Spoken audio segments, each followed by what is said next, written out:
ಪತ್ನಿಯೇ ಪತಿಯನ್ನ ಕೊಲೆ ಮಾಡಿ ಹೃದಯಘಾತ ಅಂತ ಬಿಂಬಿಸಿ ಡ್ರಾಮಾ ಮಾಡಿದ ನಂತರ ಇದೀಗ ಪೊಲೀಸರ ಅತಿಥಿಯಾಗಿರುವಂತಹ ಘಟನೆ ಮೈಸೂರಿನಲ್ಲಿ ನಡೆದಿದೆ. ಮೈಸೂರಿನ ಹುಡ್ಕೋ ಬಡಾವಣೆಯಲ್ಲಿ ಈ ಘಟನೆ ನಡೆದಿರುವಂಥದ್ದು. ಅದೇ ಸ್ಥಳದಲ್ಲಿ ನಾನು ಇದ್ದೇನೆ. ನೀವು ನೋಡ್ತಾ ಇರ್ಬೋದು, ಈ ಮನೆಯಲ್ಲಿ ವಾಸವಾಗಿದ್ದಂತಹ ನಿತ್ಯಾನಂದ ಅಂತೇಳಿ ಅವರು ಈಗ ಸಾವನ್ನಪ್ಪಿರುವಂಥದ್ದು. ಪತ್ನಿಯೇ ನಿತ್ಯಾನಂದ ಅವ್ರನ್ನ, ಸುಶೀಲಾ ಅನ್ನೋರು ಅವ್ರನ್ನ ಕೊಲೆ ಮಾಡಿ ತದನಂತರ ಹೃದಯಾಘಾತ ಅಂತ ಬಿಂಬಿಸಲಿಕ್ಕೆ ಹೊರಟಿದ್ರು. ಅವರು ಮೈಸೂರಿನ ಮಹೇಂದ್ರ ಕಾರ್ ಶೋರೂಮ್ನಲ್ಲಿ ಕೆಲಸವನ್ನ ಮಾಡ್ತಾ ಇದ್ರು. ಕಳೆದ 15 ವರ್ಷಗಳಿಂದ ದಾಂಪತ್ಯ ಜೀವನವನ್ನು ನಡೆಸ್ತಾ ಇದ್ರು. ಇವರಿಗೆ ಮಕ್ಕಳಿರಲ್ಲ ಅಂತ ಗೊತ್ತಾಗ್ತದೆ. ಮತ್ತು ಪ್ರತಿನಿತ್ಯ ಕುಡಿಯುವಂಥದ್ದು ನಿತ್ಯಾನಂದ ಅವರು ಮಾಡ್ತಿದ್ರು. ನಿನ್ನೆ ಸಹ ಒಂದು ಪಾರ್ಟಿಯನ್ನು ಮಾಡಿಕೊಂಡು ಮನೆಗೆ ಬಂದಿದ್ದರು. ಮನೆಗೆ ಬಂದ ನಂತರ ಮಧ್ಯರಾತ್ರಿ 2 ಗಂಟೆಯ ಸಮಯದಲ್ಲಿ ಈ ಒಂದು ಕೊಲೆಯನ್ನು ಮಾಡಿರ್ಬೋದು ಅಂತೇಳಿ ಈಗ ಪೊಲೀಸರು ಪ್ರಾಥಮಿಕ ತನಿಖೆಯಿಂದ ತಿಳಿದು ಬಂದಿದೆ. ಅದಾದ ನಂತರ ಆಕೆ ಹೃದಯಾಘಾತ ಆಗಿದೆ ಅಂತೇಳಿ ಬೆಳಗ್ಗೆ ಎಲ್ರಿಗೂ ಸಹ ಬಿಂಬಿಸುವಂಥದ್ದು. ಮತ್ತು ನೀವು ನೋಡ್ತಾ ಇದ್ದೀರಾ ಈ ಒಂದು ಕಾಂಪೌಂಡ್ನಲ್ಲಿ. ಸೊ ಅವರ ಸಹೋದ್ಯೋಗಿಗಳು, ಸ್ನೇಹಿತರು, ಸಂಬಂಧಿಗಳು ಎಲ್ಲರೂ ಸಹ ಅವರ ಅಂತ್ಯ ಸಂಸ್ಕಾರಕ್ಕೆ ಅಂತ ಬಂದಿದ್ದರು. ಅಂತ್ಯ ಸಂಸ್ಕಾರಕ್ಕೆ ಹೂವಿನ ಹಾರವನ್ನು ಸಹ ತೆಗೆದುಕೊಂಡು ಬಂದಿದ್ದರು. ಅವೆಲ್ಲವನ್ನೂ ಸಹ ಈಗ ಕಾಂಪೌಂಡ್ನಲ್ಲಿ ಹಾಕಿರುವಂಥದ್ದು. ಅಂದರೆ ಮೊದಲು ಆಕೆ ಏನು ಹೃದಯಾಘಾತ ಅಂತೇಳಿ ಬಿಂಬಿಸಿದ್ರು. ಹೀಗಾಗಿ ಎಲ್ಲೋ ಹಾರ್ಟ್ ಅಟ್ಯಾಕಿಂದ ಅವರು ಸಾವನ್ನಪ್ಪಿದ್ದಾರೆ ಅಂತೇಳಿ ಎಲ್ಲರೂ ಭಾವಿಸಿದ್ರು. ಅಂತಿಮ ದರ್ಶನಕ್ಕಾಗಿ ಮನೆಯ ಕೊಠಡಿಯಿಂದ ಹಾಲ್ಗೆ ತಂದು ಇಟ್ಟಂಥ ಸಂದರ್ಭದಲ್ಲಿ ಅವರ ಸಹೋದರ ಇಲ್ಲಿ ಬಂದಿದ್ದರು.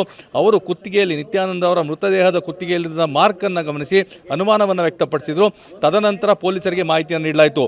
ಪೊಲೀಸರು ಸ್ಥಳಕ್ಕೆ ಬಂದು ವಿಚಾರಣೆಯನ್ನು ನಡೆಸಿದ ನಂತರ ಮೊದಲೆಲ್ಲ ಆಕೆ ಹಾರ್ಟ್ ಅಟ್ಯಾಕ್ ಆಗಿರುವಂಥದ್ದು, ಸೊ ರಾತ್ರಿ ಕುಡಿದಿದ್ರು, ನಾನು ಆಸ್ಪತ್ರೆಗೂ ಸಹ ಕರ್ಕೊಂಡೋಗಿದೆ, ಈ ರೀತಿಯಾದಂಥ ಕಟ್ಟುಕತೆಯನ್ನು ಕಟ್ಟುವಂಥ ಕೆಲಸವನ್ನು ಮಾಡಿದ್ರು.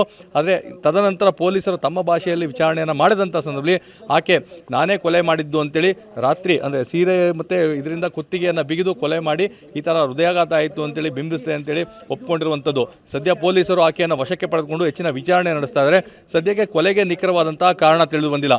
ಪತ್ನಿ ಮಾತ್ರ ಈ ಒಂದು ಕೊಲೆಯಲ್ಲಿ ಭಾಗಿಯಾಗಿರುವಂಥದ್ದು ಅಥವಾ ಆಕೆಗೆ ಇನ್ಯಾರು ಸಾಥನ್ನು ನೀಡಿದ್ದಾರಾ, ಇವೆಲ್ಲವೂ ಸಹ ಪೊಲೀಸ್ ತನಿಖೆಯಿಂದ ಹೊರಬರಬೇಕಾಗ್ತದೆ. ಕುವೆಂಪು ನಗರ ಪೊಲೀಸರು ಸದ್ಯ ಪ್ರಕರಣವನ್ನು ದಾಖಲಿಸಿಕೊಂಡು ತನಿಖೆಯನ್ನು ನಡೆಸ್ತಾ ಇದ್ದಾರೆ.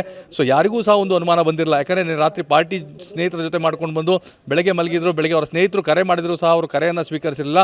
ದರ್ಶನ್ ಅಂತ ಸ್ನೇಹಿತ ಮನೆ ಹತ್ರನೇ ಬಂದು ಪತ್ನಿಯನ್ನು ವಿಚಾರಿಸಿದ್ರು ಸಹ ಆಕೆ ಇಲ್ಲ, ಅವ್ರು ಇನ್ನೂ ಮಲಗಿದ್ದಾರೆ ಅನ್ನೋ ಒಂದು ಮಾಹಿತಿಯನ್ನು ನೀಡಿದರು. ಸೊ ಮೋಸ್ಟ್ಲಿ ನೆನ್ನೆ ಪಾರ್ಟಿಯಿಂದ ಬಂದು ಮಲಗಿರ್ಬೋದು ಅಂತಲೇ ಎಲ್ಲರೂ ವಾಪಸ್ ಹೋಗಿದ್ರು. ಆದರೆ ಯಾವಾಗ ಈಕೆಯೇ ಹೃದಯಾಘಾತದಿಂದ ಆಯಿತು ಅಂತೇಳಿ ಅಕ್ಕಪಕ್ಕದವ್ರನ್ನೆಲ್ಲ ಕರೆದು, ಅಷ್ಟೇ ಅಲ್ಲ ಸಹೋದರನಿಗೂ ಸಹ ಕರೆ ಮಾಡಿ ತಿಳಿಸಿದರು.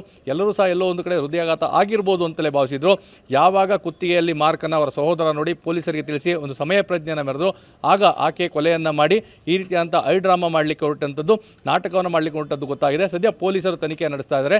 ತನಿಖೆಯ ನಂತರವಷ್ಟೇ ಈ ಕೊಲೆಗೆ ನಿಖರವಾದಂಥ ಕಾರಣ